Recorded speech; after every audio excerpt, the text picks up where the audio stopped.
Halo semua, selamat datang di video gue. Di video kali ini gue mau bahas tentang profil hacker Bjorka dengan menggunakan AI ya. Jadi video kali ini gue akan ngebahas tentang gimana sih caranya kita bisa nge-generate gambar-gambar Bjorka ini dengan menggunakan AI ya. Nah ini berhubungan dengan sekarang kan lagi banyak banget pemberitaan-pemberitaan tentang Bjorka.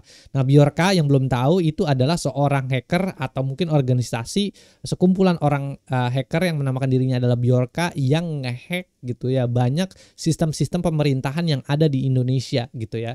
Nah, dia tuh nyolong ngambil data KPU, dia ngambil data-data KTP segala macam. Mungkin KTP gue sekarang udah ada juga dipegang sama Bjorka kan, gue juga nggak tahu gitu kan. Tapi kemudian ada yang unik dari Bjorka ini, yaitu adalah pas gue ngeliat dia itu avatarnya tuh cukup unik gitu. Avatar Bjorka nih unik banget, gambarnya itu agak unik gitu ya si Bjorka ini. Nah di video kali ini gue akan ngebahas tentang gimana sih caranya kita bisa menggunakan avatarnya Bjorka ini untuk bikin scenery tentang hacking gitu ya. Nah jadi so yang penasaran yuk langsung aja masuk ke dalam videonya.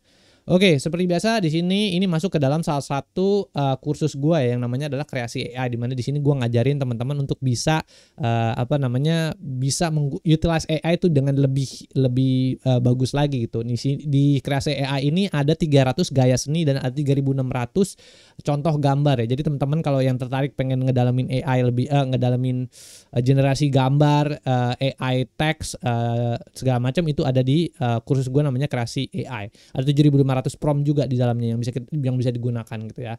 Oke, so langsung aja masuk ke dalam materinya. Jadi profil hacker Bjorka. Oke, mungkin gue jelasin dulu ya yang belum tahu Bjorka itu siapa ya. Jadi Bjorka adalah nama samaran dari seorang peretas yang dikenal karena aktivitas peretasan pembocoran data di Indonesia sejak tahun 2022.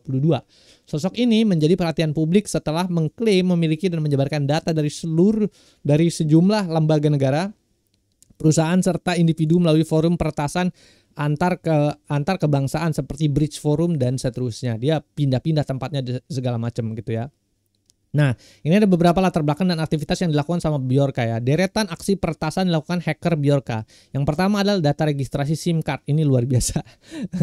Luar biasa gede ini datanya, data registrasi SIM card. KTP aja tuh nggak mungkin selengkap ini, tapi data registrasi SIM card tuh luar biasa gede datanya dan lengkap gitu kan. Karena dulu harus masukin KK, KTP segala macam itu harus dimasukin semua ke sini. Jadi kalau dia bisa ngehack ini, wah ini luar biasa gede gitu kan potensinya untuk dapetin data-datanya. Jadi dia mengantongi 1,3 miliar data registrasi SIM card dan telah membocorkan data SIM card dari 1,3 juta penduduk Indonesia. Bro, luar biasa 1,3 miliar data registrasi SIM card. Artinya dia punya 1,3 miliar data seluruh SIM card yang terregistrasi di Indonesia. Damn, keren banget sih. Gede banget yang dia dapat gitu. Yang kedua adalah data KPU. Ini data pemilih. Dua kebijakan data itu terungkap dari Bjorka pada 6 September 2002 di Bridge Forum gitu ya. Dokumen untuk Presiden Jokowi yang ini juga dibobol sama Bjorka kan, sampai sekelas presiden aja itu bisa kebobolan sama Bjorka, dan orangnya dan lembaga pemerintah sampai sekarang nggak bisa nangkap Bjorka. Ini ada sesuatu yang aneh menurut gue ya. Itu BIN kerjanya apa? Badan Intelijen Negara gitu kan. Kalau satu hacker atau satu organisasi hacker gitu kan bisa nge-intercept presiden, wah itu kelasnya udah mengerikan sekali kan. Kita nggak pernah tahu kan apa yang dilakukan sama dia gitu kan. Ini ngeri banget. Itu yang terus habis itu berikutnya adalah data My Pertamina. Akun hacker Bjorka juga berencana segera mempublikasikan data yang terdapat di aplikasi My Pertamina. Gua ngerti nih. Ini maksudnya apakah sudah keluar datanya apa belum? Gue juga nggak tahu ya. Jadi ini masih misteri data My Pertamina ini. Jadi ini ya latar belakang dan aktivitas yang dilakukan sama Bjorka. Nah sekarang itu nanti gue cerita lagi. Bjorka juga baru-baru ini ngeluarin data lagi gitu kan tentang berapa ratus ribu gitu kan anggota kepolisian, karena ada satu ini ya, ada satu anak yang ngaku-ngaku Bjorka ditangkap gitu kan. Terus habis itu Bjorka gue masih di luar nih bla bla bla gitu kan. Terus dia ngeluarin ngambil lagi data-data government kepolisian. Ini ngeri sih, Bjorka ini benar-benar ngeri gitu. Jadi di sini ada penjelasan lagi ya. Bjorka pertama kali dikenal publik, mungkin balik lagi ke latar belakang. Bjorka pertama kali dikenal publik ketika mengunggah data yang diklaim berasal dari lembaga-lembaga pemerintah Indonesia, termasuk Kementerian Komunikasi dan Informatika, Kominfo, Perusahaan Listrik Negara, kayak PLN dulu data data nasional, gue lupa namanya, data center nasional yang jumlah datanya tuh itu dibobol juga sama Bjorka. Tapi Komisi Pemilihan Umum juga KPU, selain itu ia juga mengunggah data yang dikaitkan dengan pejabat publik dan masyarakat umum. Dalam setiap aksinya Bjorka sering menampilkan pesan yang menyoroti isu kebebasan informasi, transparansi pemerintah dan perlindungan data pribadi gitu ya. Jadi sebenarnya gua nggak tahu ya intensinya di dalamnya apa, mungkin intensinya uang juga segala macam, gua nggak tahu. Tapi dia itu juga ngedorong gitu ya, ada banyak hal-hal yang dia sorotin ke pemerintah Indonesia. Yang pertama ini ada beberapanya, kebebasan informasi, transparansi pemerintah dan perlindungan data pribadi juga gitu kan. Indonesia kan parah banget ya kalau untuk urusan data pribadi, cyber security, aduh kacau banget lah Indonesia kan, kita tahu lah berantakan semua tuh sistemnya gitu kan. Terus habis itu aktivitas tersebut disebarkan melalui forum web gelap, Telegram dan Twitter yang digunakan sebagai sarana komunikasi dan publikasi gitu ya. Jadi dulu ramenya tuh di Bridge Forums, tapi Bridge Forums tuh kayaknya udah tutup sekarang. Ada lagi, gue nggak tahu lagi dia pindah kemana lagi kan si Bjorka ini. Nah ini ada beberapa juga yang kemarin lucu gitu ya. Jadi ini Bjorka, jadi identitas di balik Bjorka sampai sekarang pun kita belum tahu itu siapa. Jadi Bjorka nih ya, ini ada berita dari Tribun Jakarta yang menyatakan bahwa aku masih bebas. Kau pikir itu aku gitu kan. Jadi ini Bjorka ngomong kayak gini. Terus habis itu juga ada pemberitaan banyak juga yang ini sebenarnya Bjorka ini siapa sih kayak gitu kan. Kita nggak pernah tahu itu Bjorka siapa. Identitas Bjorka hingga kini belum diketahui secara pasti. Pemerintah Indonesia melalui Badan Siber dan Sandi Negara atau BSSN dan Kepolisian Negara Republik Indonesia telah melakukan serangkaian penyelidikan untuk mengungkap pihak yang berada di balik nama tersebut. Meskipun beberapa individu sempat disebut terkait dengan kasus ini, tidak ada bukti yang secara resmi mengkonfirmasi keterlibatan mereka sebagai Bjorka gitu ya. Jadi ini sampai sekarang pun belum ketangkep. Nah ini ya, jadi apa aktivitas yang dilakukan sama Bjorka itu kemudian direspon sama pemerintah dan publik ya. Yang pertama adalah hak pemilikan data pribadi dalam rancangan undang-undang PDP gitu ya. Jadi misalnya jenis data pribadi kayak jadi pemerintah merespon dari hasil-hasil hack yang dilakukan sama Bjorka itu, mereka ngeluarin undang-undang perlindungan data pribadi atau RUU PDP gitu ya. Jenis data pribadinya yang harus di-lock atau di-encrypt, misalnya kayak nama lengkap, jenis kelamin, keluarga, agama, data pribadi dan seterusnya itu sekarang harusnya itu sudah dienkripsi, harusnya. Rancangan undang-undangannya sudah keluar gitu kan. Gue nggak tahu ya ininya masih ada apa enggak kan, kita nggak udah benar-benar dienkripsi apa enggak gitu kan. Terakhir gue lihat, gue nonton di Deddy Kobuzier gitu, ada salah satu white hacker Indonesia, Pak Mas Teguh kalau nggak salah, Teguh Aprianto, itu bilang kalau dia itu hacker Bjorka ini tuh pemerintah itu masih nyimpen database-nya itu masih belum dienkripsi segala macam. Jadi ya udahlah. Jadi ini hanya mungkin sesuatu hal respon yang bentuknya cuma tertulis doang, ya udahlah gitu ya. Kayak gitulah. Nah, ini ya pengecualian hak cipta dan segala macam bla bla bla ini ya. Respon pemerintah yang dilakukan. Habis itu kasus Bjorka memicu reaksi beragam dari masyarakat dan pemerintah. Pemerintah Indonesia meningkatkan koordinasi antar instansi untuk memperkuat sistem keamanan siber nasional. BSSN bersama lembaga terkait melakukan audit terhadap sejumlah basis data pemerintah yang memperketat protokol keamanan komputer. Fenomena Bjorka turut mendorong percepatan implementasi undang-undang. Ya inilah ya, tadi gue bilang undang-undang perlindungan data pribadi. Kasus ini menjadi salah satu pemicu peningkatan kesadaran akan pentingnya regulasi dan infrastruktur keamanan komputer di Indonesia. Pemerintah kemudian menekankan penguatan kebijakan perlindungan data, pengawasan sistem informasi dan peningkatan literasi keamanan komputer di masyarakat gitu ya. Jadi kalau urusannya sama government segala macam ya mungkin kita tidak bisa melakukan apapun ya. Buat gue pribadi juga ya, datanya kan kalau kita sebagai rakyat jelata ini kan kita bisa ngapain kan ke pemerintah kan. Yang paling kalau misalnya pemerintah minta regulasinya begini, harus masukin data, KTP, KK segala macam semua harus dimasukin kan. Ya udah kan kita sebagai rakyat jelata memberikan saja gitu kan data tersebut. Tapi kalau misalnya ini sebenarnya juga gue udah bikin konten sebelumnya ya. Yang pertama adalah kipas Eksi gitu kan. Jadi ini gua ngasih tahu dan ngajarin ke teman-teman semua untuk kalau misalnya password itu terutama gitu kan, jangan sampai kita menyimpan password itu di misalnya di notepad, di catatan di buku kayak begini gitu kan. Nah itu terus habis itu nyimpennya lagi di handphone. Nah itu gampang banget dihack gitu ya. At least ketika government kita nggak bisa nggak dihack segala macam, dibrutalitas, dihajar terus, at least data pribadi kita atau akun-akun pribadi kita masih tetap safe gitu ya. Jadi ini gue ngajarin tentang gimana caranya bisa pakai aplikasi Kipas Eksi untuk bisa at least ngejaga password kita ya. Kalau data pribadi kita ya udah telanjang lah gitu kan. Kalau misalnya udah dihack sama Bjorka ya udah, mau ngomong apa kan, udah tersebar di sana di internet segala macam ya, kita nggak bisa ngapa-ngapain. Tapi at least misalnya akun-akun lainnya yang masih kita bisa amankanlah dengan cara yang benar kayak gitu ya. Nah ini terus abis itu juga ini gue pernah juga ngebahas yang masalah tentang hacking segala macam kayak gitu juga, dan korupsi yang terjadi di Indonesia itu. Wah, gua aja sampai sumpah pribadi kesal banget gitu kan. Jadi ini kasusnya dulu juga beberapa tahun lalu Johnny G Plate yang korupsi BTS. Di Indonesia, bro, internet itu susah setengah mati ya kan. Nah, terus maulah pemerintah bikin inisiatif untuk bikin BTS. Jadi daerah 3T di Indonesia bisa dapat internet yang bagus. Malah dikorupsi kan, kayak ya udahlah ya, itu juga udah gue jelasin di video gue sebelumnya tentang tidak ada internet tidak masalah, begini solusinya internet gratis di pedesaan. Itu gue ngebahas tentang Pak Ono Purbo yang dengan sukarela berusaha kayak gitu untuk bisa bikin internet itu gratis gitu kan, dengan cara teknologi apalah yang bisa dia lakukan gitu ya. Nah itu sih.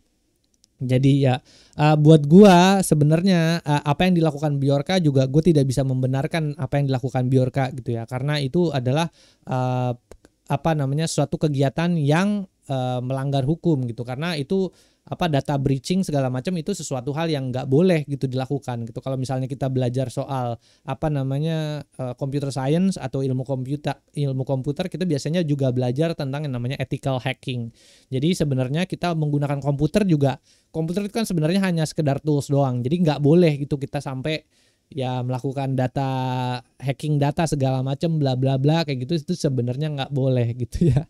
Tapi dari situ aja tapi apa yang dilakukan Bjorka ini kemudian juga sebenarnya ya kayak gue setengah-setengah gitu kan.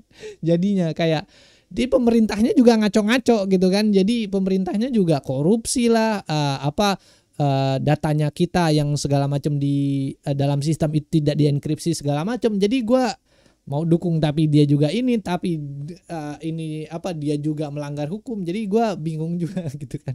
Tapi ya udahlah gitulah ya. Apa yang terjadi ya mudah-mudahan kedepannya pemerintah bisa jadi melakukan hal-hal yang lebih bagus lagi sehingga nggak kejadian lagi bisa kehack segala macam. Harapannya juga kayak begini udah capek gue dengerinnya gitu kan, berita-berita kayak begini segala macam, Bjorka segala macam, terus abis itu ntar mungkin selain Bjorka ada lagi orang yang hack Indonesia. Itu bagus loh, masih mending Bjorka gitu kan. Mungkin urgensinya organisasinya ngehack data pribadi. Coba bayangin kalau misalnya Bjorka itu ngehacknya adalah ini kan dia bisa ngakses ini ya, data registrasi SIM card, data KPU, dokumen Presiden Jokowi. Terus habis itu My Pertamina, artinya critical infrastrukturnya Indonesia dia bisa hack semua.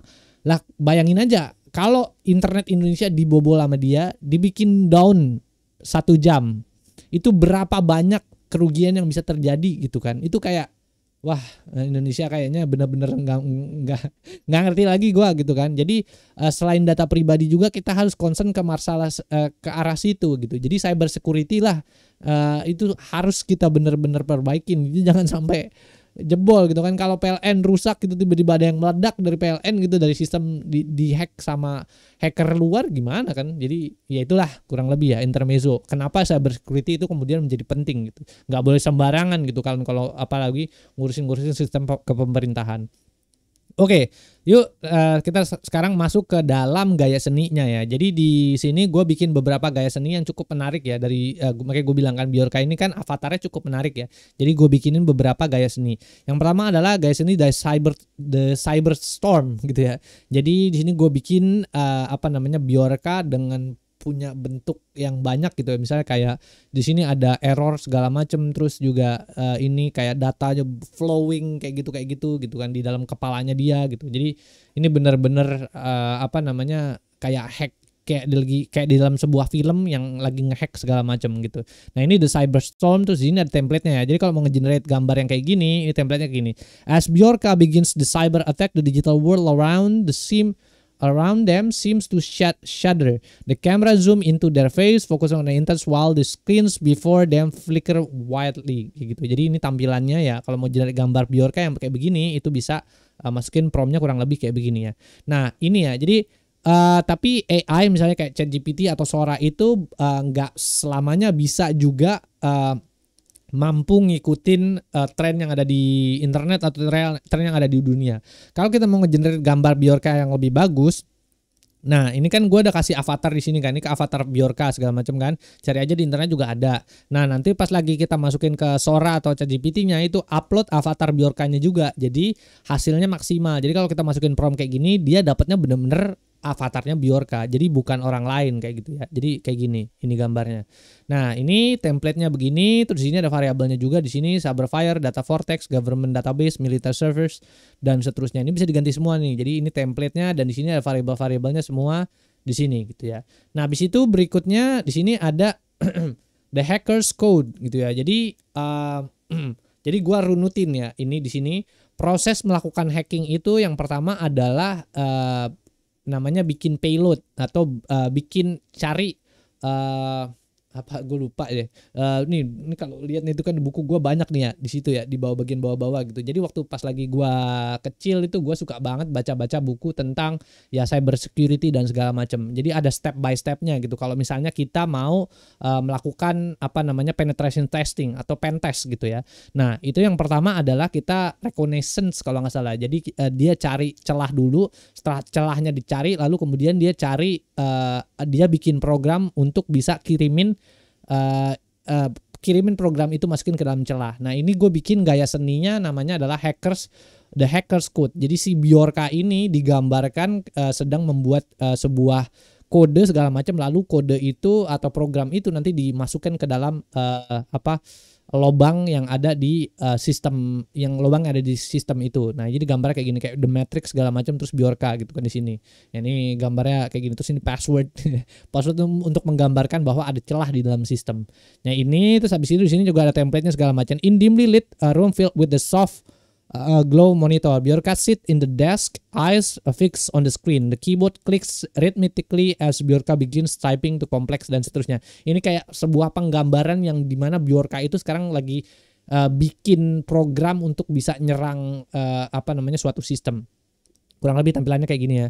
Nah ini ada template-nya, prompt-nya, di sini ada juga variabel-variabelnya, Bjorka, algorithm decryption, script, access code, encrypted password dan seterusnya. Ini ada banyak ya di sini. Nah habis itu berikutnya di sini juga ada the silent strike gitu ya. Nah ini suatu scenery lagi yang gue bikin di mana Bjorka itu ketika dia udah melakukan reconnaissance atau mencari celahnya dan udah bikin program, udah bikin payloadnya untuk dikirim, dia kemudian melakukan striking gitu atau nyerang. Nah striking ini tampilannya kayak gini ya. Ini biasanya kalau di film-film itu kan biasanya ada kayak orang lagi typing segala macam bla bla bla, ini tampilannya kayak begini terus kayak ada layar-layar turun-turun segala macam. Padahal sebenarnya sih nggak, kalau misalnya kita lihat ya asli hacker asli gitu ya yang bener-bener ya gitu. Waktu dulu gua kuliah dulu di computer science itu hacker asli itu bener-bener ngehack itu cuman nggak ada bro, layar-layar turun-turun begitu tuh nggak ada.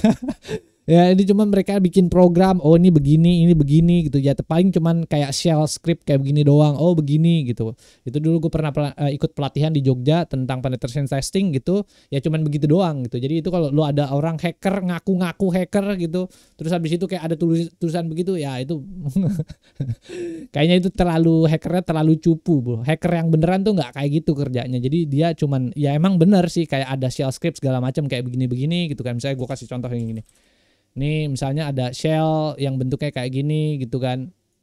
Nih kayak gini shell dan bla bla bla kayak gitu, ada tanggal segala macam bla bla bla kayak gitu, dan dia kayak ngetik-ngetik segala macam kayak gini, iya kayak gitu. Tapi kayak nggak ada yang kayak The Matrix turun-turun kayak gitu, itu cuman ada di film doang bro. Jadi lu kalau misalnya ngeliat kayak gitu itu kayak lu dibohongin gitu. Nah ini gambarnya kayak gini ya, the silent strike kayak gini, ini hacking. Terus juga ada Bjorkanya begini sedang melakukan silent strike gitu ya. Ini tampilannya begini. Ini kalau mau generate gambar yang kayak gini, ini ada promptnya kayak gini. In a darkened room, Bjorka sits in terminal, their fingers hovering over the keyboard, the sound of rapid typing fills in gitu. Jadi ini adalah suatu scene di mana ya Bjorka tuh kayak kayak lagi nyerang apa namanya suatu sistem gitu. Nah ini ya, jadi ini template-nya, prompt template-nya, terus di sini ada variabelnya juga, ada steady keystroke, government database, corporate server, ya macam-macam lah. Ini ada banyak nih biorka gitu kan, ada firewall segala macam, distant alarm dan seterusnya lah di sini ya. Ini ya. Nah habis itu berikutnya di sini the deciphering act gitu ya. Gua kalau recalling apa inget-inget yang buku tuh gua banyak banget yang gua baca, jadi gua kadang-kadang agak lupa. Jadi kalau kita melakukan hacking tuh atau penetration testing itu ada banyak apa namanya prosesnya. Yang pertama ada reconnaissance, terus ntar abis itu penyerangan, ada payloading, terus abis itu ada apa lagi ya, kayak membuat sistemnya itu tetap bisa diakses, sama yang terakhir tuh kalau nggak salah deciphering act gitu. Jadi untuk menghilangkan jejak gitu. Jadi proses ini itu biasanya dilakukan gitu. Kalau kita belajar tentang white hacking dan ethical hacking itu ada yang namanya deciphering act. Itu prosesnya adalah ngilangin logs. Jadi kalau kita masuk ke dalam suatu sistem atau kita login gitu, misalnya login Facebook, login apa segala macam, itu ada proses logging. Jadi si pihak Facebook tahu oh dia tuh login kayak gitu.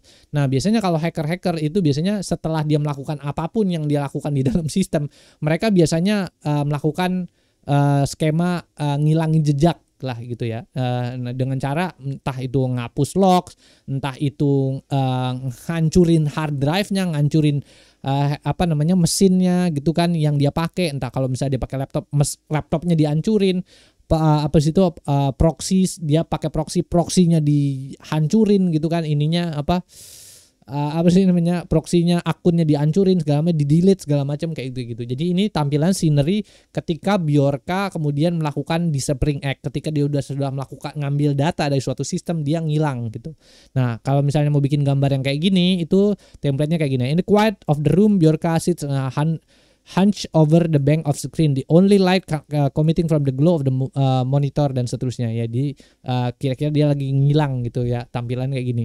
Ya kalau menjadi gambar kayak gini, ini prompt-nya dan ini ada variabel-variabelnya juga ya, Bjorka, server log, access log, error log, authentication logs dan seterusnya gitu ya. Nah ini ya tampilannya, ini prompt-nya, dan di sini ada variabel-variabelnya juga. Nah di sini juga ini gue bikin scenery lagi the midnight bridge gitu ya. Jadi biasanya ya hacker-hacker itu tipikal-tipikalnya tuh yang nocturnal. Yang jarang tidur gitu kalau malam gitu ya. Kenapa kayak gitu? Biasanya penyerangan itu dilakukan tuh pada malam hari ketika sistemnya tuh nggak terlalu busy segala macam ya. Atau gue nggak tahu juga ya. Mungkin sekarang udah kebalik gitu sistem penyerangan dilakukan siang hari juga bisa juga terjadi. Tapi biasanya itu dilakukan di malam hari ketika nggak ada traffic yang terlalu tinggi gitu kan. Jadi sistemnya tuh lagi low, lagi melakukan update segala macam kayak begitu-begitu, itu biasanya dilakukan kayak gitu. Nah, jadi tipikal-tipikal hacker tuh biasanya nocturnal, jarang tidur, malam begadang segala macam kayak begitu-begitulah. Jadi ini gua gambarkan scenery-nya si hacker Bjorka sedang melakukan hacking di malam hari gitu. Jadi gelap semua segala macam dan dia ngambil data yang classified dari government. Ini template-nya, di sini ada prompt-nya juga, Bjorka sit in the dimly lit surrounded by glowing screen and flickering lines of code. The clock on the wall ticks down as Bjorka types rapidly dan seterusnya. Ini scenery tentang Bjorka sedang melakukan hacking di malam hari.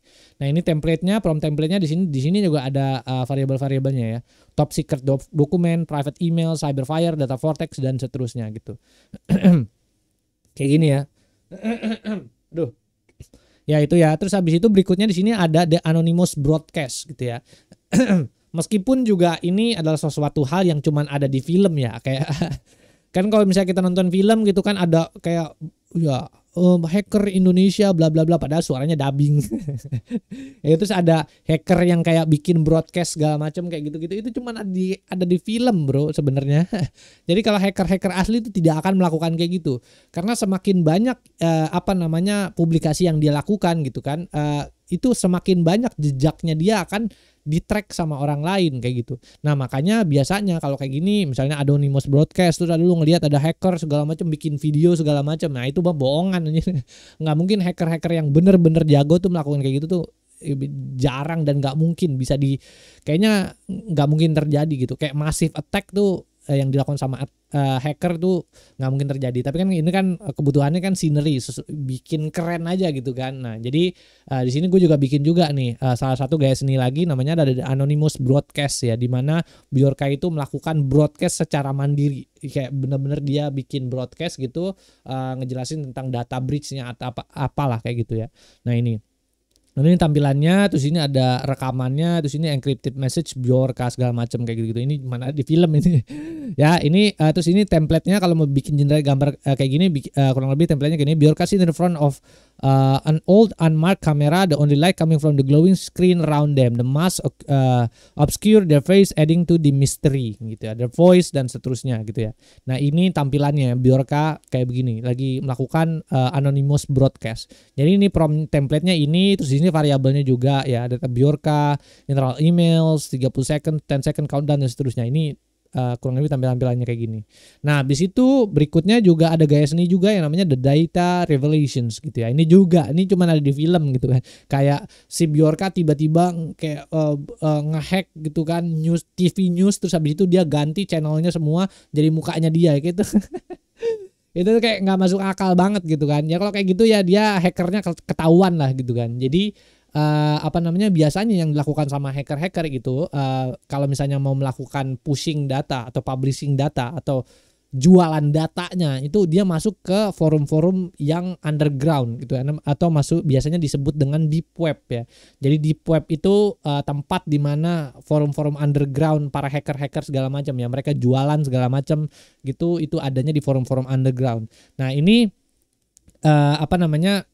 kayak begini, misalnya kayak kasusnya Bjorka gitu, dia biasanya masuknya kayak ke contohnya kayak bridge forum atau ada lagi forum-forum segala macam kayak begitu-begitu ya. Nanti mereka Bjorka ini nanti publikasi di sana, terus ya udah nanti data-datanya dijualnya di sana. Jadi kalau ada yang kayak gini scenery-nya, baik lagi ini nggak masuk akal, tapi kalau mau bikin scenery yang begini buat film segala macam mungkin ini keren. Bentuknya kayak gini ya, live press conference yang hacker Bjorka.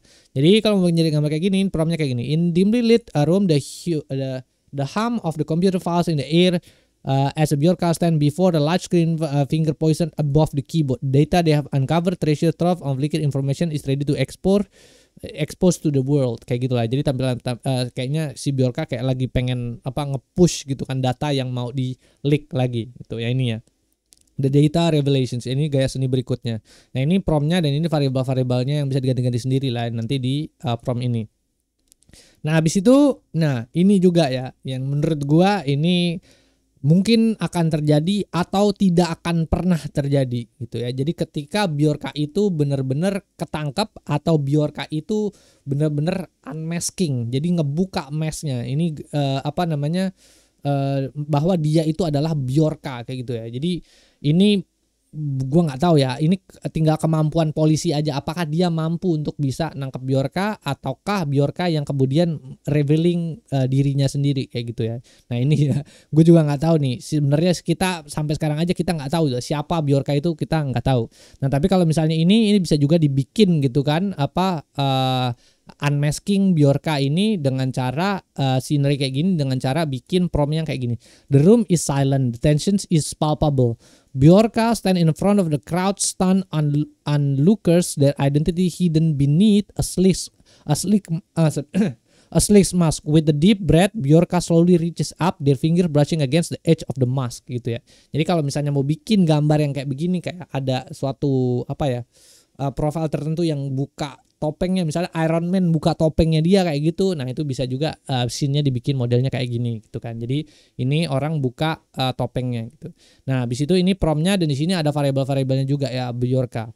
Nah habis itu di sini juga gue bikin high stake negotiation gitu kan. Jadi kalau misalnya di suatu film segala macam gitu kan, jadi hacker itu nggak selalu melulu meskipun dia sudah melakukan criminal act gitu ya, jadi udah melakukan penerobosan hukum gitu, biasanya juga hacker itu kan adalah salah satu talenta berbakat yang bisa kalau di flip itu kan antara hacker tuh ada dua ya, ada white hacker, ada black hat gitu kan. Jadi nah ada juga yang grey hat, jadi dia kalau pagi kerja, kalau malam jadi black hat. Ada juga namanya grey hat gitu ya. Nah sebenarnya kalau misalnya pun gitu kan suatu saat nanti Bjorka itu tertangkap segala macam gitu ya, mungkin aja government gitu bisa bikin Bjorka ini jadi tobat gitu. Jadi instead of black hat dia berubah jadi white hat gitu. Jadi white hat hacker. Jadi hacker yang kerjanya bagus gitu, malah nolongin pemerintah segala macam, itu bisa aja terjadi gitu ya. Nah kita tapi kan sampai sekarang kita pun nggak tahu apakah Bjorka ini beneran individual, apakah Bjorka ini organisasi, kan kita nggak pernah tahu ya. Nah ini gue bikin scenery di mana Bjorka ini sedang melakukan negosiasi dengan pemerintah, atau pemerintah sedang melakukan negosiasi kepada Bjorka. Kasih data gua ini nanti lu gue bebasin misalnya. Kasih data ini nanti lu akan mendapatkan keringanan hukuman segala macam kayak begitu-begitu. Nah, ini juga sebenarnya ya kalau di luar negeri juga banyak ini kasus-kasusnya. Salah satunya juga kayak Kevin Mitnick gitu ya. Itu salah satu hacker yang paling gila, paling ini ya. Dia ngehack seluruh bank di Amerika segala macam, tapi sekarang udah meninggal katanya. Nah, itu juga kemudian akhirnya dikontrak sama pemerintah untuk jadi white ethical hackernya pemerintah gitu ya. Jadi ini ada scenery yang sebenarnya bisa kejadian di dunia nyata ya. Cuman sayangnya gue nggak tahu ya kalau di Indonesia tuh kejadiannya gimana. Mungkin aja nggak akan kejadian kayak gini gitu kan, kita nggak pernah tahu. Tapi ini bisa kita bikin, kalau mau bikin scenery-nya kayak gini, mukanya muka Bjorka, bisa juga dengan promnya yang kayak gini ya. In a dimly lit room, Bjorka sit across from a high-ranking official. The tensions palpable. The hacker's eyes remain hidden behind a mask. Their voice altered and calm, with the official face shown of the stress on the table between, ya kayak gitulah. Jadi ini kayak Bjorka lagi mau ngasih decrypted file ke pemerintah gitu. Nah ini promptnya, template-nya, dan di sini ada variabel-variabelnya juga. Ada misalnya government agent, CEO, dan seterusnya. Classified document, secret report, atau segala macam ya. Ini bisa diganti-ganti sendiri dan seterusnya gitu ya. Jadi inilah variabel-variabelnya.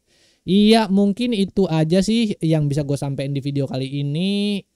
Jadi gue tadi kasih beberapa juga ya, kayak term-term tentang cyber security gitu. Jadi teman-teman juga mudah-mudahan dari video ini juga bisa lebih lebih paham tentang apa itu hacking segala macam juga. Ya gue kasih juga tuh ada tipsnya tentang pakai kipas X supaya password kita tuh sebenarnya bisa aman gitu kan. Jadi nggak melebar kemana-mana, karena kan itu sesuatu hal yang penting banget gitu, kita jaga gitu, kerahasiaan data pribadi kita, privacy kita tuh di situ gitu ya.